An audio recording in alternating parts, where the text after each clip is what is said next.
Je vais vous exposer ici les principales observations sur les cancers induits par le dépistage mammographique, avec les observations récentes que mon collègue Archie Bleyer et moi-même avons publiées dans le New England Journal of Medicine. Ce travail a débuté à la suite de la publication d'un résultat étonnant par un groupe de chercheurs américains, il y a 5 ans dans le New England Journal of Medicine. Le dépistage mammographique n'avait eu aucun effet sur l'incidence du cancer du sein métastatique aux États-Unis, alors que le dépistage du cancer de la prostate, lui, avait réduit l'incidence du cancer métastatique de la prostate. Le principal auteur, Gilbert Welch, explique cette observation par le fait que le cancer du sein serait métastatique dès son origine. En tant que chercheur en cancérologie, je n'admets pas cette explication, même si les cellules cancéreuses ont la capacité de donner des métastases depuis le début, plus on les enlève tôt, moins on devrait observer de métastases. Il y a également des preuves que le traitement précoce sauve des vies. Donc, comment expliquer cette observation? Les partisans du dépistage organisé ont rétorqué que cette stabilité de l'incidence des métastases était liée au fait que l'incidence du cancer du sein avait beaucoup augmenté pendant la même période aux États-Unis. Mais alors, comment expliquer la faiblesse de l'effet de la mammographie dans les autres pays, tels que le Danemark, la Suède ou les Pays-Bas, alors que le dépistage y a été mis en place à des périodes différentes? Cela voudrait dire que dans chaque pays, par une coïncidence extraordinaire, il y aurait une augmentation de l'incidence du cancer du sein qui annulerait le bénéfice du dépistage mammographique. L'explication la plus simple d'une telle augmentation de cancer qui annule l'effet bénéfique du dépistage sur la mortalité est que les cancers sont induits par la mammographie. Ce n'est pas une hypothèse invraisemblable, étant donné que les rayons X sont des agents cancérogènes connus parce qu'ils créent des cassures dans l'ADN.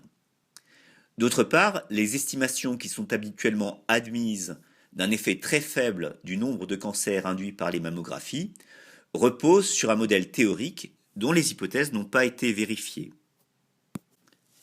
Cependant, le problème pour tester cette hypothèse va être de distinguer une vraie augmentation de l'incidence d'une augmentation artificielle liée à la détection. Une détection précoce se traduit par une augmentation de l'incidence chez les femmes les plus jeunes du dépistage. Un des moyens d'effectuer cette distinction est d'utiliser les données d'un programme de dépistage qui a été mis en place assez rapidement, comme cela a été le cas au Royaume-Uni. La mise en place du dépistage chez les femmes de 50 à 64 ans, qui a débuté en 1988, a été achevée quelques années plus tard et a abouti, chez les femmes âgées de 50 à 54 ans, à une forte augmentation de l'incidence observée de cancer du sein en raison de leur détection précoce. En 1996, cette augmentation liée à la détection précoce est relativement spécifique de cette tranche d'âge, l'incidence retournant à son niveau d'origine dans les autres tranches d'âge.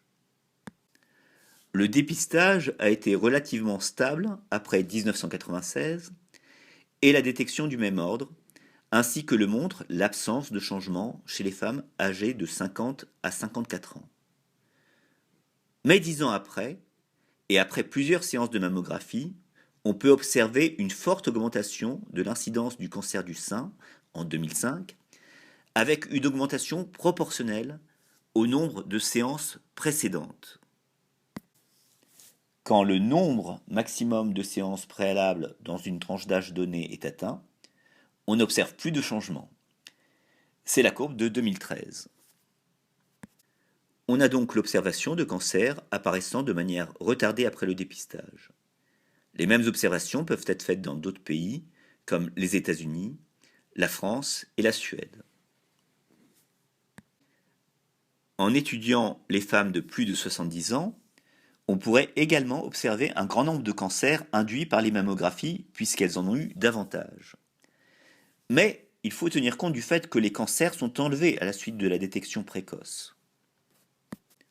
Pour illustrer cet effet du dépistage, Nous avons tiré parti du fait que deux pays, les États-Unis et la France, ont effectué un dépistage du cancer de la prostate, de même qu'un dépistage du cancer du sein. Dans cette figure, vous pouvez voir que le dépistage du cancer de la prostate a très fortement réduit l'incidence du cancer de la prostate chez les hommes de plus de 75 ans, tandis que le dépistage du cancer du sein, bien qu'ayant entraîné l'ablation de millions de cancers, a été suivi d'une augmentation de l'incidence des cancers du sein chez les femmes de plus de 75 ans. Les mêmes données sont observées en France, et vous pouvez voir que l'excès de cancer ne peut pas être lié à la détection, car le dépistage n'est pas recommandé après 75 ans.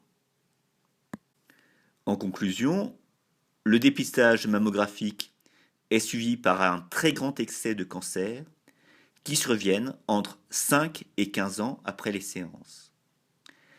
Ces résultats remettent en question la prétendue innocuité des rayons X. Je reviendrai sur cette question dans une autre présentation.